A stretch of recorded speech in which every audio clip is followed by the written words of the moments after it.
Perfect. So as you can see for the container file, so you can see what we're kind of getting at. And again, these are split out in a specific way.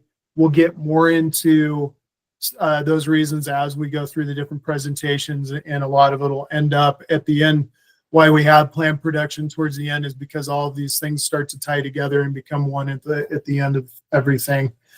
As you can see, like for container files, I have a geometry container, and hopefully you can kind of see it more from that federated file. So the federated file, it means, yeah, okay, we have two highways, but I still want to have two different files for that. So my container file, I don't want to have, okay, I have my highway files, and then I have those in, and then that's a container, and then into another container. We want to really limit that nested depth, because the more you have in it, right, the longer it takes to process, the longer it takes to do things.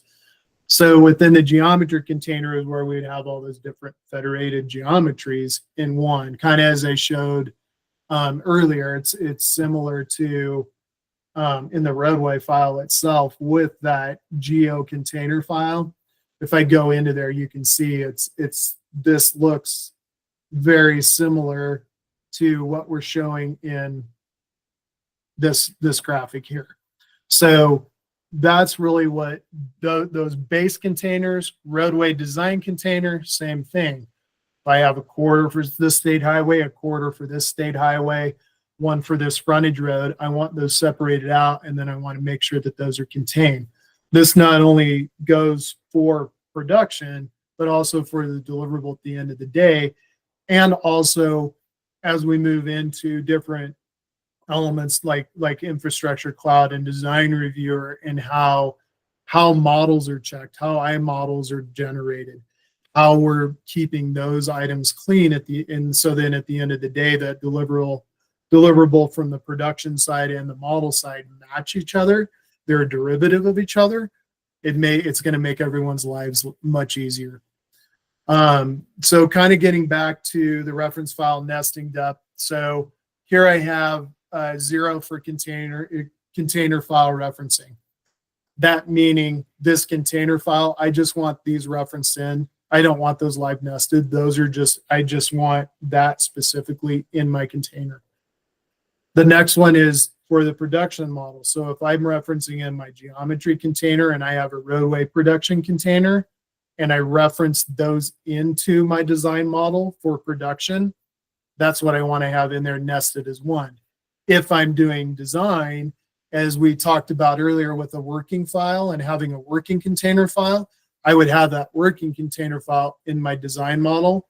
Even not having drawing or sheet models, that would be referenced in at a nested level depth of 1. For drawing models, we do nested depth of 2. And again, these are kind of maximums.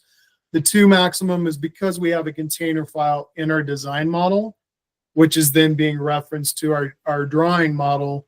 So that has to carry that information forward. So now I'm at a nested depth of 2 because my container file is at a 1, and so on and so forth with my production sheet models. So within the sheet models at a maximum of 3, there's a reason for those. I do also know that Bentley has a default for the sheet models at a nested depth of 99.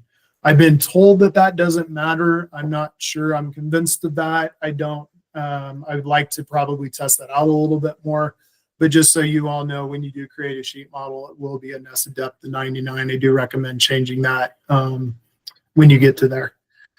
The display control and symbology. This gets into our production side of things more than anything. And again, in production, we'll walk through those.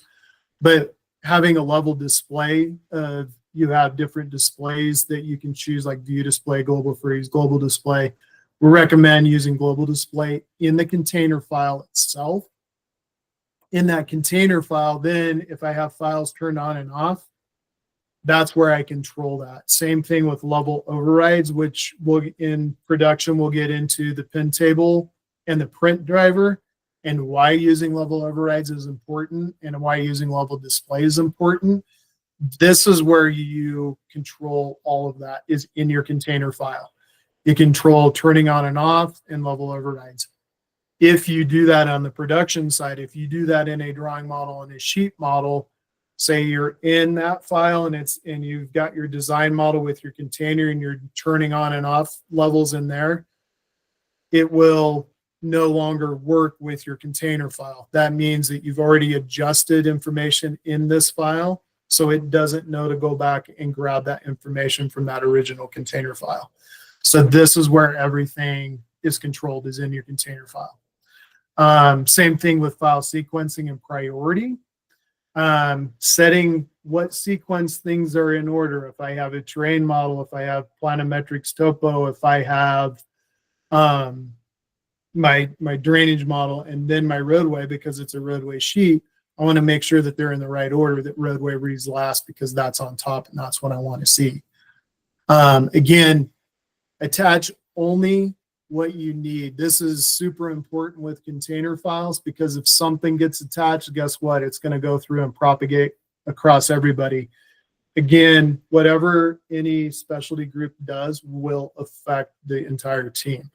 So we have to make sure that we are really monitoring these container files, what their uses are, and what we use them for. So I think here, Sahar, we can stop recording and ask, see if there's any questions to go over any of this.